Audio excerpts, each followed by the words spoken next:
And ladies and gentlemen, make sure it's rolling. Okay. Ladies and gentlemen, we're back after bringing you 10 hours of quality content last week. We're still back with another episode of the RotoHackers podcast. My name is AJ Herschel, the kid. I'm here with the man, the myth, the legend, Shuda Buddha. Are you not entertained? And you already know the absolute stud. It's Jared, who decides to also just win mock draft leagues just for fun because he can't get enough of winning. We are your unauthorized reporters of fantasy football news and information. Don't give him that win. That's crazy talk. Valid. It's a valid win. Valid. I mean, we'll never play that league out. All we have to go off of are Yahoo's projected standings. We all know how trustworthy those are. By the How end about of the this? season. How about this? If there's no NFL season, I will give you the win. We're never going to play that league regardless. Well, we could still see. We could still look at the stats of each individual player at the end of the year. And see. I think, let's just face reality on this. The draft is probably where I'm weak. My teams are only going to get stronger after that. So if they're right off the bat projected to beat you, I mean, it's like there's just no hope. Ouch. Wow. Shots fired. All right. So what do we have to talk about tonight? We got 3 watchers. Hey, everybody. Tell us who you are. I see your little eyeball, but I don't see who you are.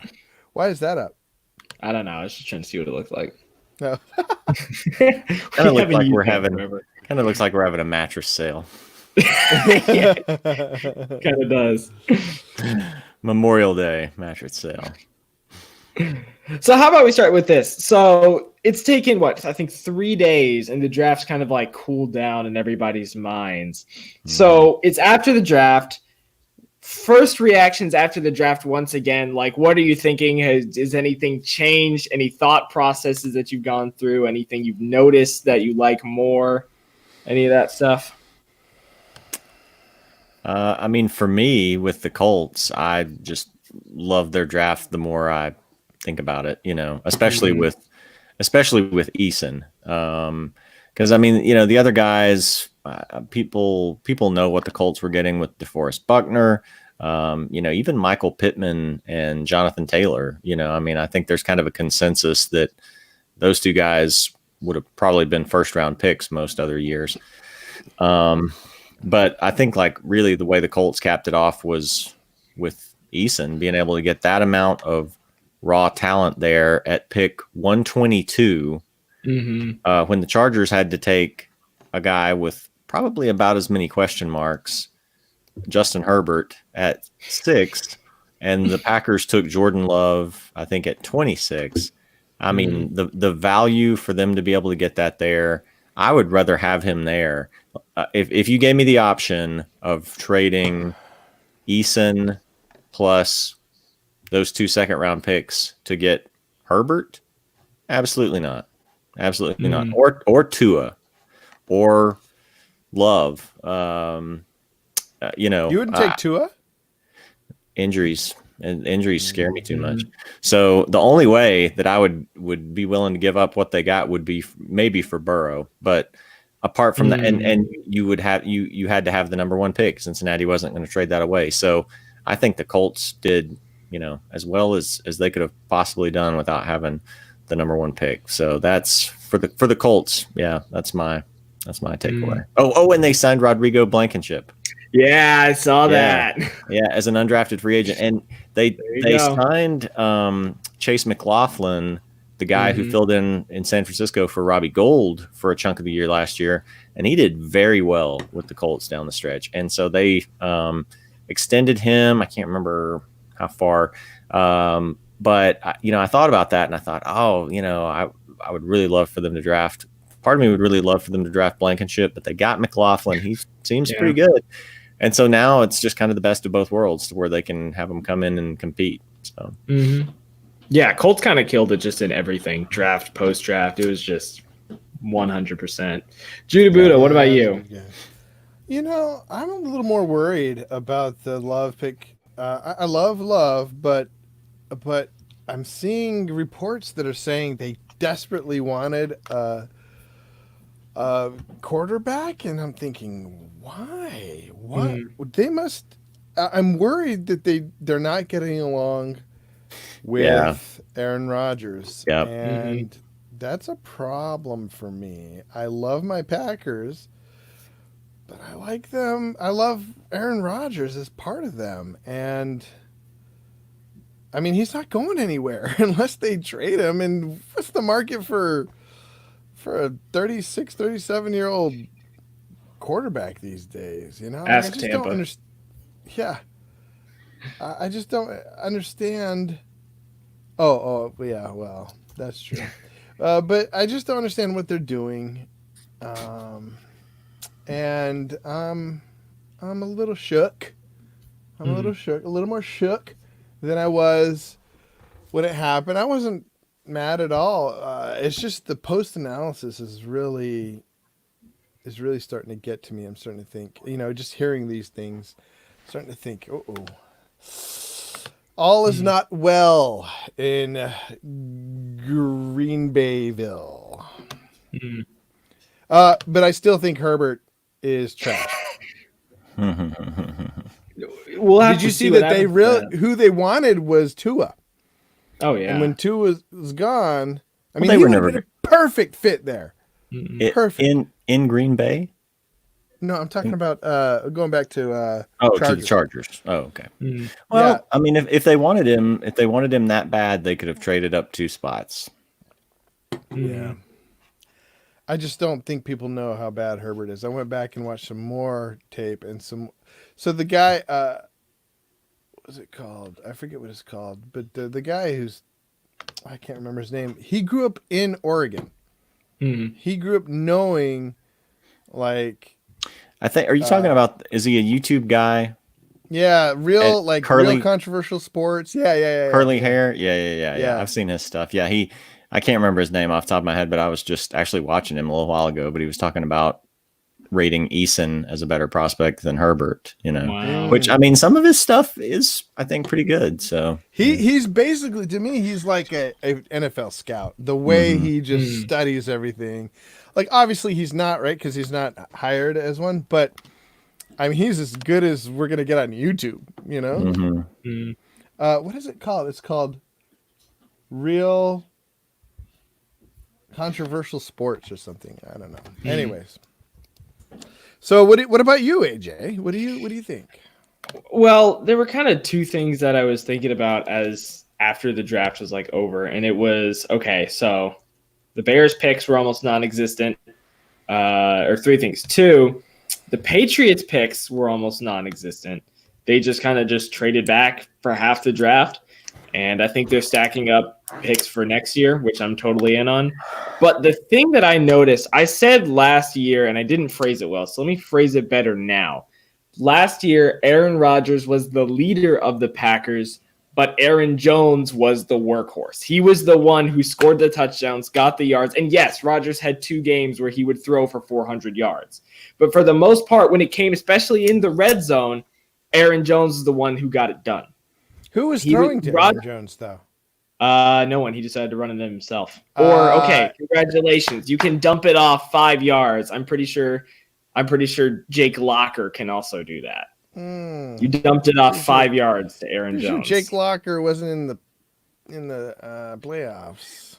Anyway, the Packers draft, because he didn't have Aaron Jones carrying him. Anyway, my point, he had Bishop Sankey, which I remembered did not go well for fantasy. Anyway, point being, Aaron Jones is the workhorse. Aaron Rodgers is the leader. And the Packers get that because they drafted a total of 0 wide receivers. Total. And they got a couple guards. They got a tight end. They went and got Jordan Love. And all that tells me is you are A, preparing for the future, and B, they obviously think Aaron Rodgers is fine. They think he's fine with Devin Funchess, MVS, and Geronimo Allison behind Devontae Adams, who routinely gets injured 2 games a year.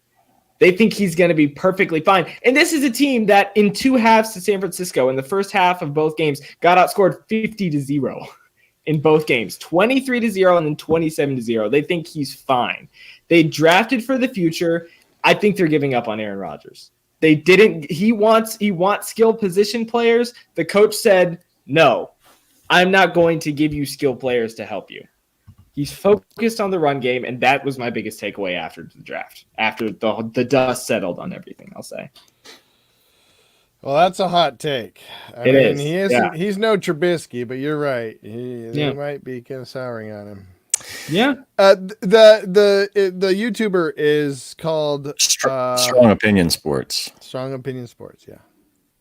Yeah, I just looked up because I was just looking at that video of him talking about Eason because I went back to. It's Jack Scholmer. Oh, okay. Yeah, I didn't even know his Zach name. Scholmer. Yeah. Oh, that's right. That's right. He was a quarterback in college. Oh, okay. I forget who he played for. Yeah, the Packers thing is interesting because it's like I said last time. It's almost like, to me, it's like WWE and CM Punk. You know, like you've got a talented guy, but you have a very opinionated guy who you constantly are going to have to soothe the ego of. And your company hasn't been that great. The Packers haven't been that great. They haven't put a good enough team around him. WWE has never been great to its employees. So it feels like a lot of parallels there. I don't know. I mean, they say, you know, like he can't, like his contract basically prohibits him being traded for, they say 2 years. I don't know though. Like if I was him, I think I would tell him, I don't want it to seem like I'm coming down on his side necessarily, because I think, I don't know. I mean, they have to make their own evaluation of what that team is. And it seems like they are preparing for the future. You know, their first 2 picks, first and second round picks, were a quarterback for the future and a running back who is he going to be the guy who replaces Aaron Jones in a year? Are they going to move on from Aaron Jones because he's going to be due a big deal?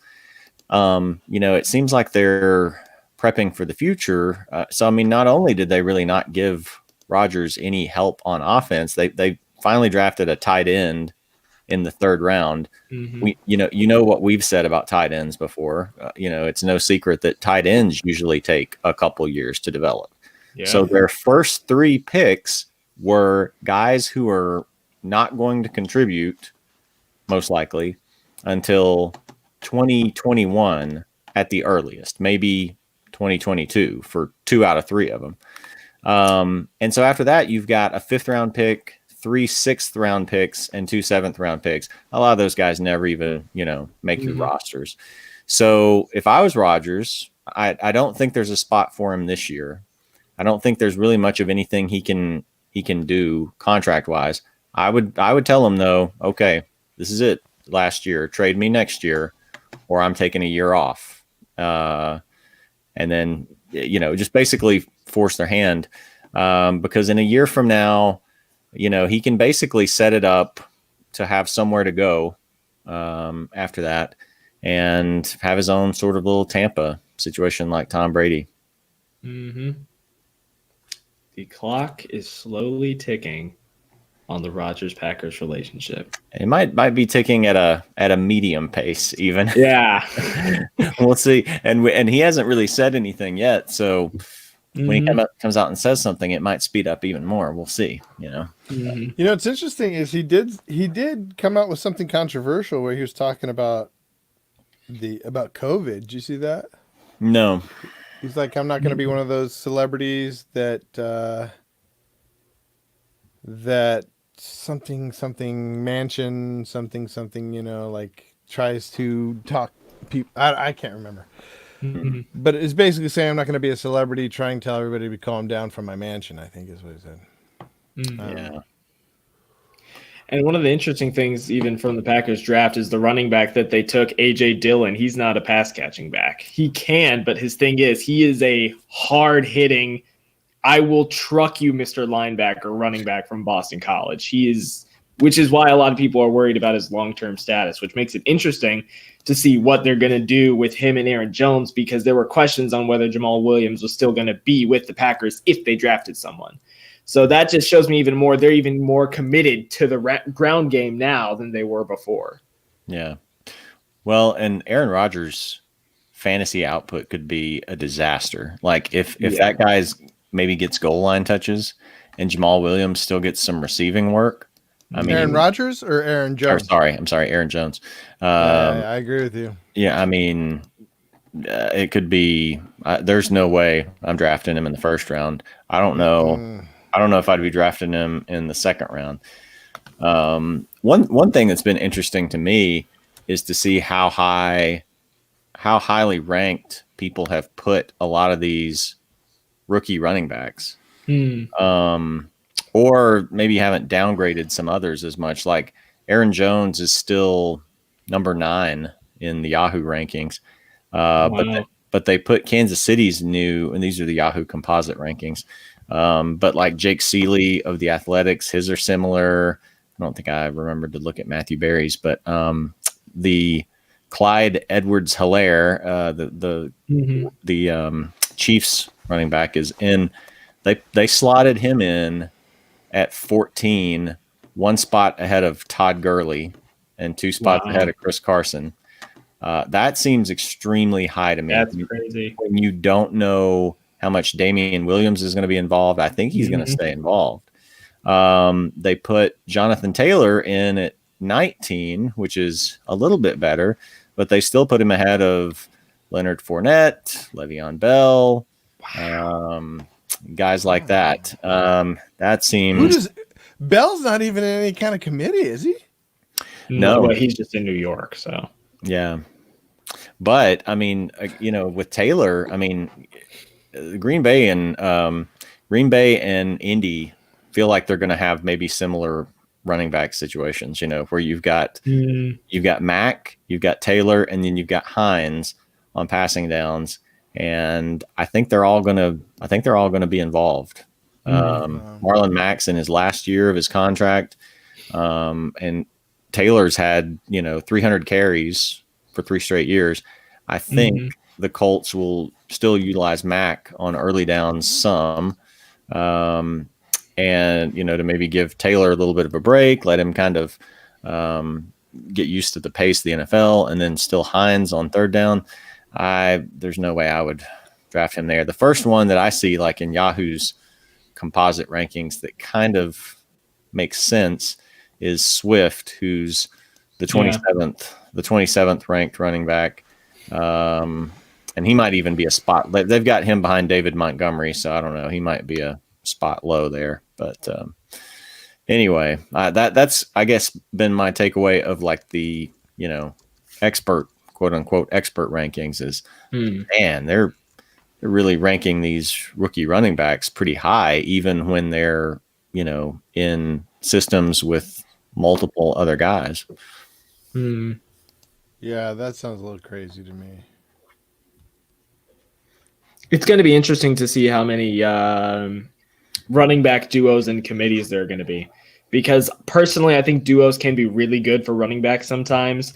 Like when Sony Michel was doing well, and so was James White 2 years ago. They had really good stats. They were very consistent.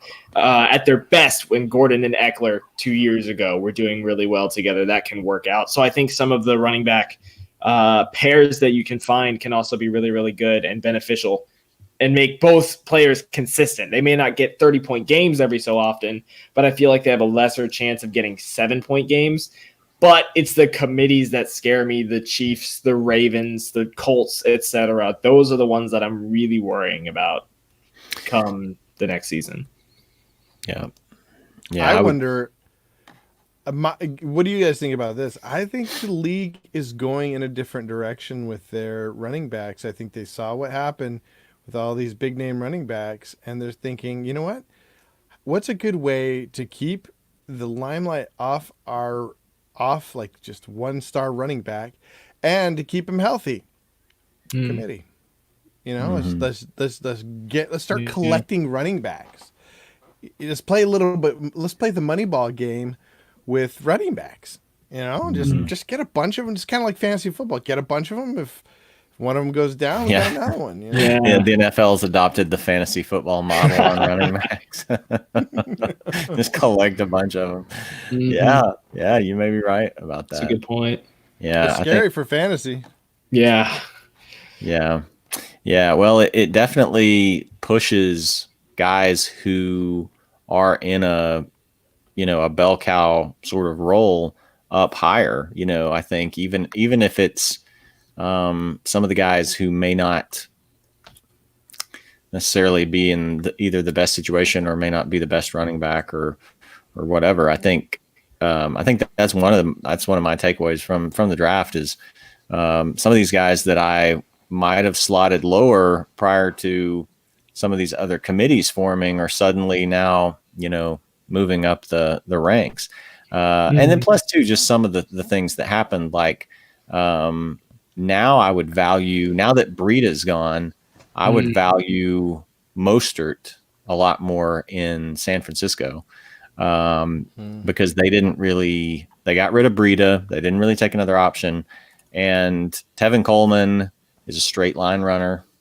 Mostert got still more. Have there's a third one who's been injured 2 seasons in a row. I don't know if they still have. You're thinking of McKinnon. I'm not even sure if he's still. I guess he's a free agent. I thought that's why they let. Still on him. He's still with the team, actually. That's why I thought they let Breida go, because Breida and Jerick McKinnon are basically the same player, except one gets hurt all the time. Well, I guess actually Breida always gets hurt too. Yeah. I mean, good luck on Jerick McKinnon staying healthy.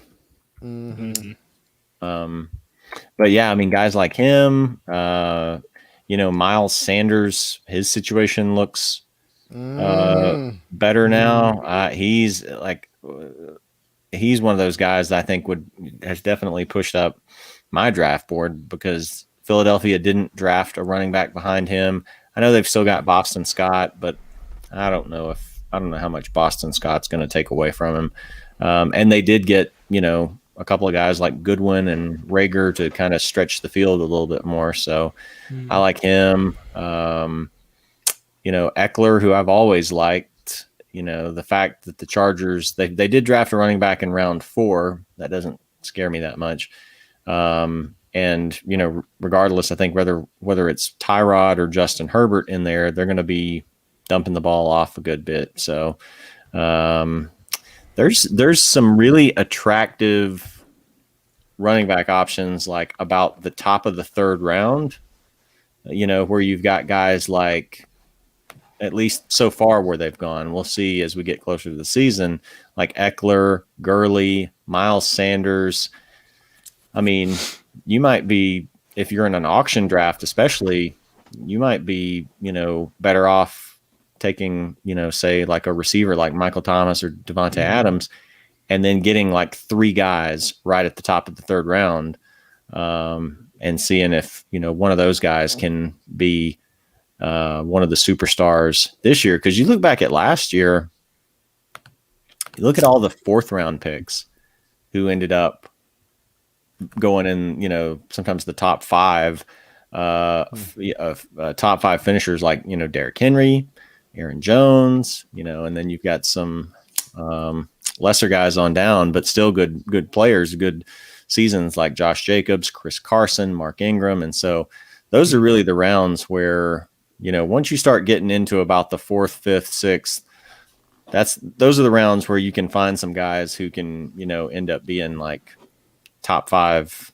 finishers. Mm-hmm.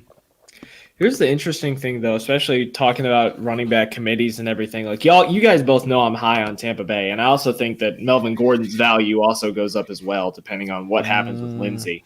But the thing I found really interesting is The one weak spot I thought I found in the Bucs offense was their running back, because I didn't know how much I trusted Ronald Jones in the backfield, and they went and drafted Keyshawn Vaughn out of Vanderbilt. So now you've got him and you've got Rojo, and I'm just curious if you guys even have any thoughts on how that's going to play out, because that's really interesting to me. Tell me a little bit more about Keyshawn. Give me 1 second. Because I think that Rojo would make a real good replacement for James White. Yeah. So Keyshawn Vaughn, he's pretty big. He's a good runner. He's very patient as well. He's pretty strong, but doesn't have great vision. He's not really great once he if he goes around on the pitch. He's not really great, and he's more of I'll make one move and bam, I'm done. After that, so he kind of starts well, but then after that, he kind of tapers off. He doesn't have many 20+ runs at all. Sounds like goal line guy. Yeah, same to me. Sounds like a same man, he sounds like a good comp for Michelle. Bigger Michelle. Yeah, I don't know. I mean, Tampa's running back situation will be better just because their offense will probably be better. Be better all around, as opposed to just, Jameis chucking like 45-yard passes to Mike Evans and Chris Godwin all the time. But I don't know that it's something that I'm eager to have a huge part in. Maybe a later round pick on Vaughn or something just to see what happens. But yeah, not a lot of interest there for me. How low do you think you could get Rojo? I bet you could get him in the last round. Oh yeah. Really low. I don't know. I might take some shots at some Rojo just because back on the Rojo train. I think I may get back on the Rojo. Yeah, I mean, it's maybe worth a shot. It just starts to feel like there's just there's a lot of mouths to feed in Tampa. Mike Evans, Chris Godwin, Rob Gronkowski. If OJ Howard stays, if not, Cameron Brate, maybe both of them. Maybe they're lined up in 2 tight end sets with Gronkowski out as like almost a slot guy. 2 running backs. I don't know. At some point, Well, I guess what I was thinking just now was they have exactly so many mouths to feed, lots of points, lots of touchdowns, as opposed to just what you're saying, like not having Jameis makes them a much more grind and pound and grind type, ground and pound type team, or they can be, get ahead by a lot and then just grind it with the running back. But it'd be interesting to take the veteran running back on that team if you get him for free, Yeah, that's true. Yeah, I'm curious to see where like Damian Williams in Kansas City will go now, because he could end up being a good value where people assume that the rookie is going to get, and he is a first round pick. You would expect that he would get a prominent role, but they're coming off of a Super Bowl, or maybe he doesn't pick up the offense well, who knows? And that could end up being like Damian Williams could end up being a huge value. I agree. I feel like that pick at that round was actually more of a vote of confidence for Damian Williams than it was against him. I think they like Damian Williams. And if he had been more healthy last year, I think he would have been way more involved. I think the one that scares me the most, I think maybe scares me the most is Baltimore with Mark Ingram. I don't know how that's going to shake out, but I don't like Mark Ingram this year. There are guys that are, that I'm probably not going to draft, or I'm going to have very little stock in because they're going to go higher than what I'm willing to take them. The Rams situation is another one that I'm really curious to see how it shakes out. Yeah. Did they draft a running back? They did. They drafted Akers. Let's see. He's out of. I picked him up in my little free fantasy football league that I'm in.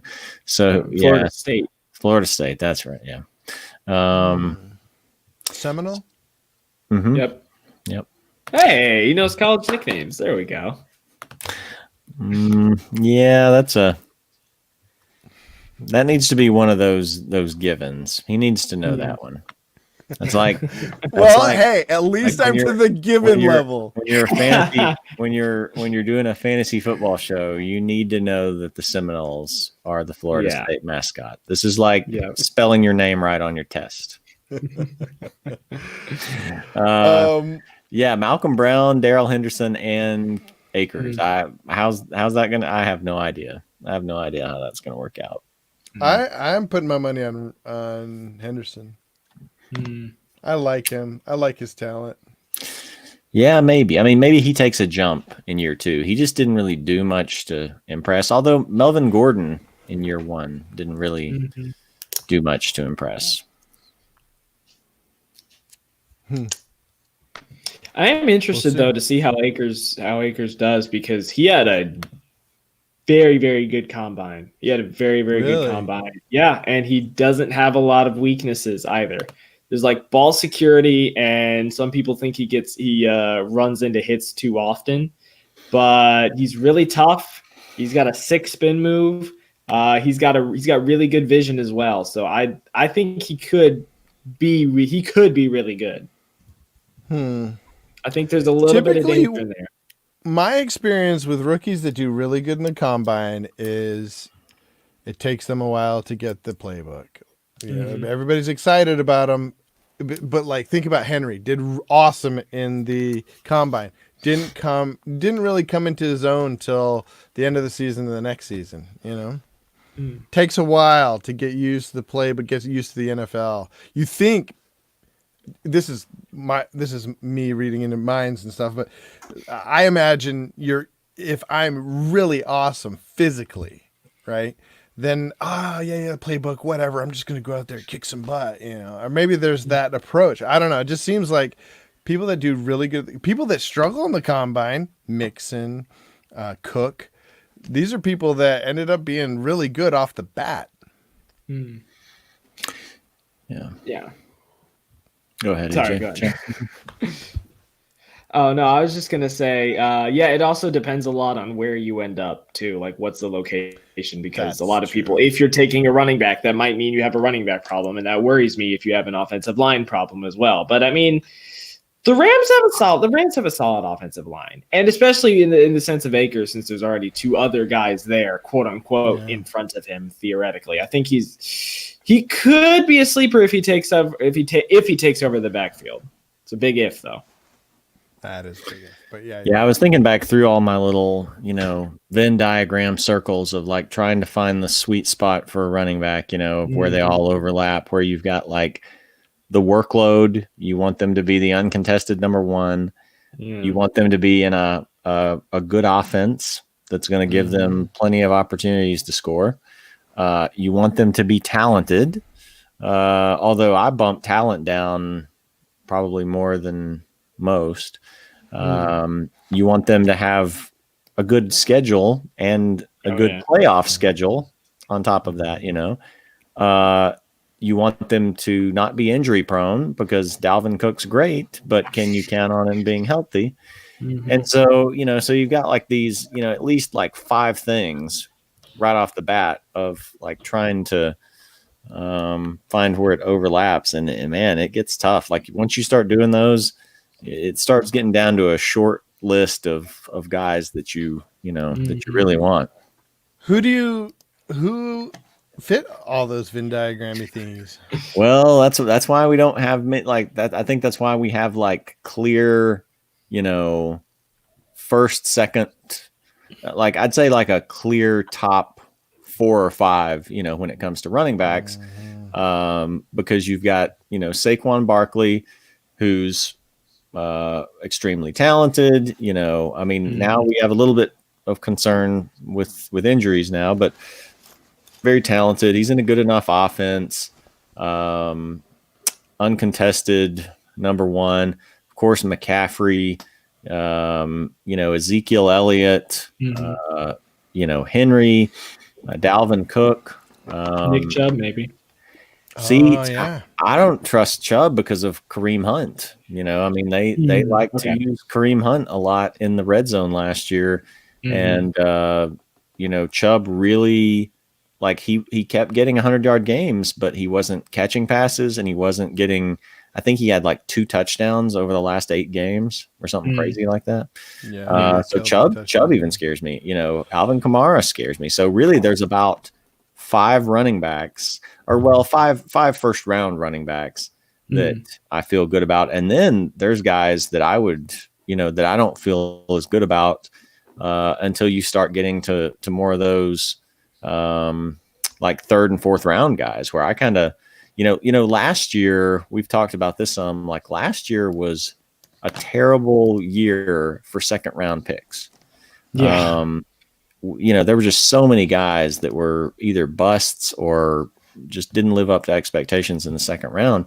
And like looking at it again this year, maybe it shakes out completely differently, but it almost looks like that could be the case again. Maybe the 2nd round of fantasy drafts is going to go like drafting a quarterback in the 2nd round of real drafts, where if it's almost better just to, if you're in an auction draft, to maybe just like stock up on some 3rd round guys or something. I don't know, but I really like, once we get into like the 3rd and 4th rounds, a lot of those guys that are there. But man, some of those 2nd round guys just feel like Mike Evans. Is Tom Brady going to throw the ball down the field enough to him? Nick Chubb, what's his situation going to be? Lamar Jackson, are you really going to reach for him in the 2nd round? Because that's probably where you're going to have to take him if you want him. So I don't know.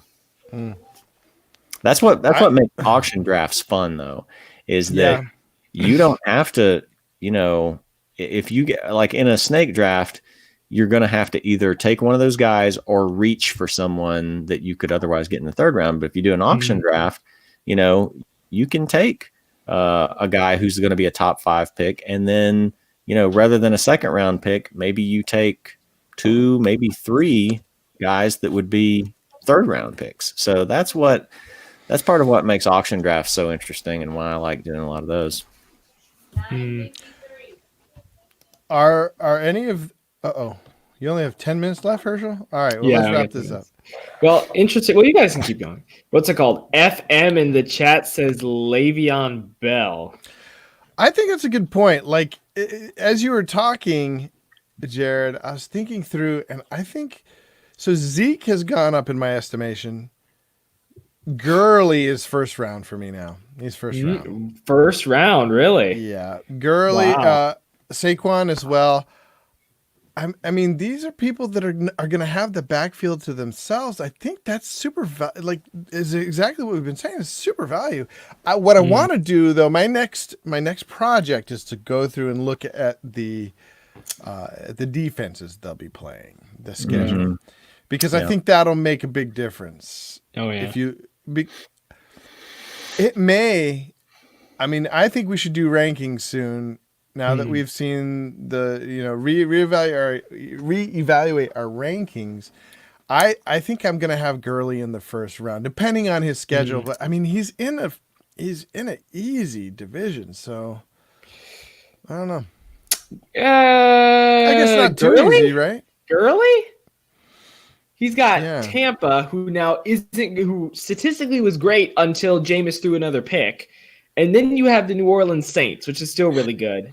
Those 2 are the only ones I'm really worried about. 4 games that worry. And then I don't know. They got the Panthers. They're going to have the Panthers. So he gets 2 good games. He gets 2 good games against the Panthers. He gets 4 tough games, which could go either way against the Saints and Bucks. And I don't know what the rest of okay, you say that about Tampa, but we really don't know. Last year, they could have been really good. I mean, it's mostly speculation. because they weren't good. But we're saying they should have been good if they weren't out there the whole time. I agree. I think they're going to be great this year, but we don't know.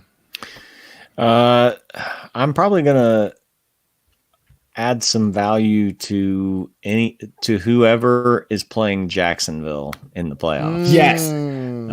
Because that's one of those defenses where you're going, oh yeah. Line me up some of those Jaguars. Let's get those.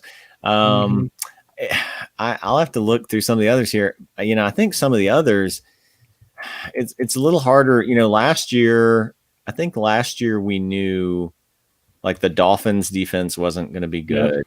Yep. The Giants defense, right, wasn't going to be good. The Redskins, weren't going to be good. I don't know that anything's maybe really going to change that much with the Redskins, but I think it's a little bit. There's not as many like obviously bad defenses to me this year. I mean, other than the Jaguars, and I'm just looking through some of the others here. Yeah. I mean, other than the Jaguars, there's not a lot of defense that I'm like, oh yeah, give me that one in week 15. I don't know. And that really says something to the amount of really tough defenses that are going to be in the league. Because I think the two divisions that are going to be, for the most part, a lot easier are AFC South, where you've got like Texans and Jaguars, and then you've got the NFC East with Giants and Redskins. I don't know how good they're going to be, but everywhere else, teams got to play Vikings, Bears, Saints, Bucks, 49ers, Seahawks, Patriots. And what really worries me for Nick Chubb, on top of the fact Kareem Hunt's still there, is that they have to play the Steelers twice, who made it to 8-8 with Duck Hodges, which says a lot about their defense, especially. And then on top of that, you have to play the Ravens twice. There's a lot of teams in almost every division that are really, really scary when it comes to defense. Yeah. Oh man, I'm looking at I just went straight to the Jaguars schedule. Oh no. And they play Houston twice. Okay. They play Cleveland. Houston and Cleveland. No wait, Houston. Well, they play they'll twice. play. Well, they're in the same. They're in the same division as Houston, Indy, and Tennessee. So they'll play each one of those twice. Right, there we go. Henry twice, Mack and Taylor twice, and then you've got David Johnson twice. That's rough. Yeah. I'm starting to like a little bit more of David Johnson too. I have to admit, he's kind of creeping up there for me. Yeah. I do too. He still scares me, but considering what the rest of the landscape looks like, he definitely looks better after the draft. I think a lot of these, I don't know. We'll see how they shake out. The thing that scares me about David Johnson, though, is that we all know that the Texans' offensive line is bad. We also all know that they didn't do much. They didn't do much with it in free agency. And if I'm not wrong, I'm pretty sure they only got one offensive lineman in the 4th round. And that's what really scares me. Because if the Texans line is going to be just as bad as it was last year, where every 3 plays Deshaun Watson is running for his life, as much as I trust David Johnson, I don't trust the Texans offensive line at all. I don't know. Offensive line is a really hard thing to predict. Unless there were a couple teams, though. Johnson catches the ball a lot, too. That I could see. Yeah, but if they don't, because what's it called? Who did the Texans have last year? They had Hyde and Duke Johnson. Do they still have Duke Johnson? They still have him?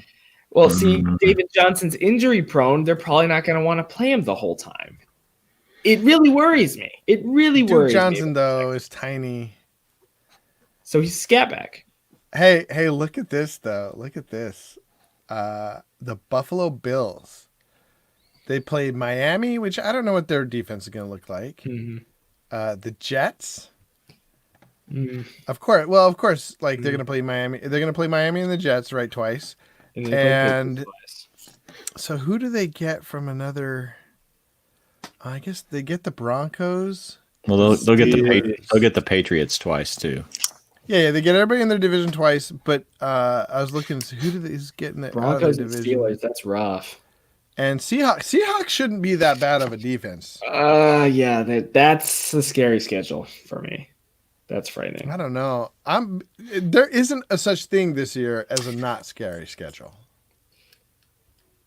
I think that's most part. I think the Titans probably have an easier road though, because Jags twice, Colts defense is going to be better, but they also get to play the Texans twice, and I don't know what they're going to be with. J.J. Watt fluctuates between healthy and raising funds, so I don't know what he's going to do.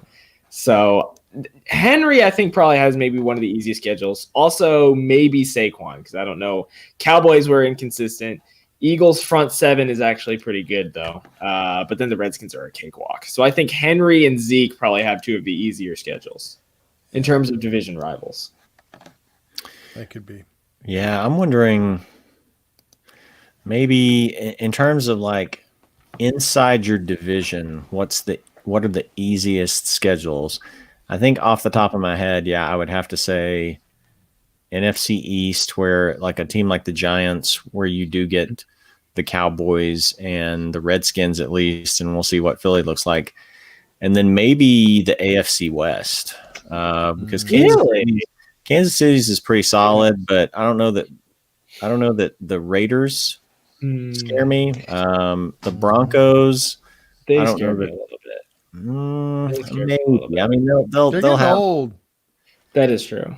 Yeah, they're getting old. They'll have that young defensive lineman that tore his ACL last year. The Colts almost drafted him. I've forgotten his name already. You're talking about. But they'll have him back. But then you got to go into LA and play the Chargers D twice. Yeah, the Chargers is easy. Yeah. Oh, that's right, because they're getting both their guys back this year. They'll have Bosa, they'll have Casey Hayward, and they may be a more defensive-minded team this year with a young quarterback, So we'll see. I'm looking at all the schedules. I don't see one. Like you said, Jared, I'm glad you brought it up. There isn't a lot of cakewalk teams to play this year. No. I mean, somebody's going to rear that. There's going to be probably a couple golden matchups. Jets or Seahawks or somebody maybe like that is going to – and it all depends on injuries. Dolphins. But there's nobody I'm looking at now other than the Jaguars, which I'm thinking, oh, yeah, we get them. Right. Well, like Carolina had one of the worst defenses, but they used all 7 picks on defense. They took, oh wow, they were the first team to use all 7 picks on defense. So they took that lineman with the 7th pick, whatever it was, 8th pick, and then got a cornerback and got a linebacker. So they should be better, but I don't know. Mm-hmm. Yeah. All right. Well, you gotta go. I gotta go. What? So I got to roll, but I did want to ask you guys this as a final question. Jake Fromm to Buffalo with the coach saying he was too good to pass up at the pick they got him at. Thoughts on that? Did they even pick him? Yeah, they picked him, I think, 5th round. Yeah, Buffalo drafted him. I thought he went undrafted. Yep. No, okay. He went 5th round. Okay. Well, I guess I'll go first since Judah didn't know that they took him. I'll give him a moment on that one. It's a tough spot for Fromm because he's going in with a guy that they, just drafted, I think 7th, Josh Allen, 7th overall a couple years ago. Allen is the more, he fits that sort of athletic quarterback that everyone's trying to go to. Big arm. It's Jacob Eason fell into the perfect situation with the Colts because they've got, a guy who's 38 years old and Phillip Rivers, who's got a year or two left. He can mentor Eason, but there's no other quarterback on the roster. Jacoby Brissett's not the future. There's no other quarterback on the roster right now projected to be the future. So even though Eason is a 4th round pick, he's a weird 4th round pick because he, had the talent to be a 1st round pick. Fromm, on the other hand, goes into a tough situation because he doesn't really have someone to mentor him. Even if Josh Allen can kind of impart some of the things he's learned. They're two totally different players. I think the one thing that Fromm has going for him is, well, a couple of things. Like he's beaten out better talent at other levels, at the college level and things like that. And the other thing is the fact that Josh Allen is an athletic mobile quarterback. You're always running more risk of injury. And so I think Fromm still has a chance there, but it's not an ideal situation for him. So he's going to need to be good, and he's going to need to make the most of his opportunity if he gets one. Judah Buddha, thoughts? I believe in cultivating quarterbacks, and I think that Josh Allen is a smarter quarterback than people give him credit for. I watched a little tape review on him of how he sees things very well. He just hasn't had anybody to throw to for the most part. And I think he could be a really good mentor for Fromm. And I think that, I don't know, think about Garoppolo, him coming in and being mentored, of course, by the GOAT, but think about how big of a piece he was, a trading piece. Now, it could be that in the next couple of years, hey, Claudio Jenkins, he says, hi, man, it's good to have you back. It's been a minute. Yeah, you're catching us right as we're about to leave, so you'll have to tune back in Saturday. Yeah, Saturday, we should do a draft, right? Yeah, we should do another mock draft. Yeah. Show up Saturday at, what time do we meet? 10:30 Central, 11:30 Eastern. And we'll wait for people and give you a link to join our draft. So just to sum up what I was saying, I think he's going to be a great trading piece. I don't really know if he's the future of the Bills, right? But I think he could be a great trading piece going forward. Oh, I was saying, what if in the next couple of years we see all that, we think, all these quarterbacks. What if a lot of them don't turn out to be very good? That's the way it always goes, I mean, it really does. Yeah. So I wouldn't be surprised if, the wave crashes and in a couple of years, it's like everybody's looking around what are we going to do about quarterback? Everybody, They were just saying that last year. They were saying, look at all these old quarterbacks that are going to retire or getting old. What are we going to do? There's no future for the NFL. And then boom, you get Mahomes. Boom, you get Lamar Jackson. Just within a year, you see them blossom, Yeah. That's my piece. I want to know something real quick from you, AJ, before you go. Yeah. We were talking, Jared and I were talking about this real quick. What happens if we don't have NFL this year? How do they decide the rank? What is it? The draft order. The draft pick, the draft order. Ah, man, that's honestly really, really tough. I didn't even think about that. Yeah, oh my goodness. I asked Judah about it. I said, it just came to my mind, what would they do? Because I saw a way too early 2021 mock draft, and I was because Trevor Lawrence is the big prize, and I was thinking, what would they do? The NBA does lottery, right. But they only do it for the top 13 teams. So that would just be a mess. I did see today, as I guess is the last thing I have to say, is I saw today that the NFL has a contingency plan where I don't know how much this would actually help things. I don't know how much different things are going to be 6 weeks later, but they would start the season in mid-October and play still up till about the end of February. And so they would, I guess, cut out bye weeks and probably cut the Super Bowl, cut that extra week out between the Super Bowl, and they would play it through that way. But that would be rough for teams with no buys, Yeah, I heard somewhere that they're going to postpone. They were actually going to do the Super Bowl later in February. They didn't want to do it early in February, or was it the other way around? Well, that was part of what I saw, was that the Super Bowl would be played right at the end of February. Okay, yeah. To maybe to give them some time to rest? No, because the season wouldn't start till mid-October. till It would later. start. It would start like 5 or 6 weeks later than it normally does. So, we'll see. I don't know. Better than nothing. I would take it. I just don't know. Like, are things really going to be dramatically different between September and October? Seems like you're almost going to run more of a risk of, if the virus comes back in the winter, of going too long, and then you run head on into another wave. I don't know, but anyway, I just saw that was one of the contingency plans that had been getting floated. So they also dropped a Major League Baseball contingency plan where everybody would get condensed into like 3 divisions. Like, there would be no AL or NL, and everyone would play like regionally. That's intense. Yeah. And they want to start in July, 4th of July. They want to be their opening day.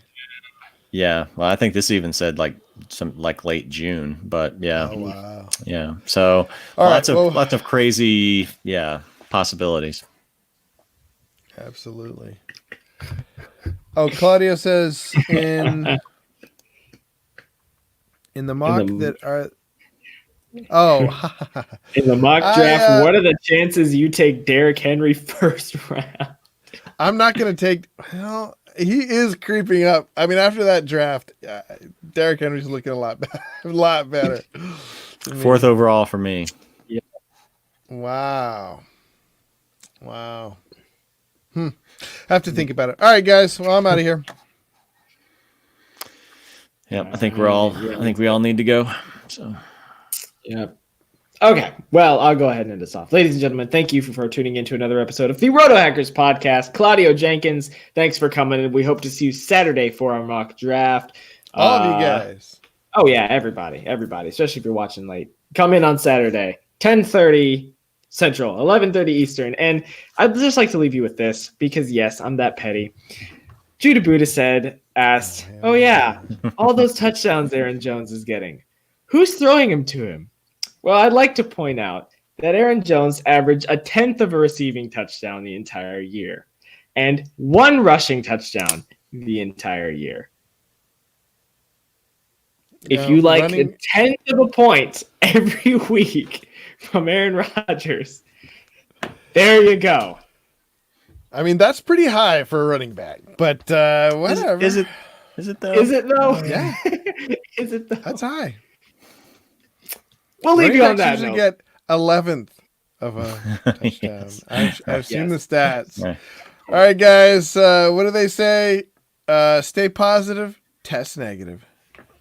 I don't know if they say that either. We're just going to hit in front.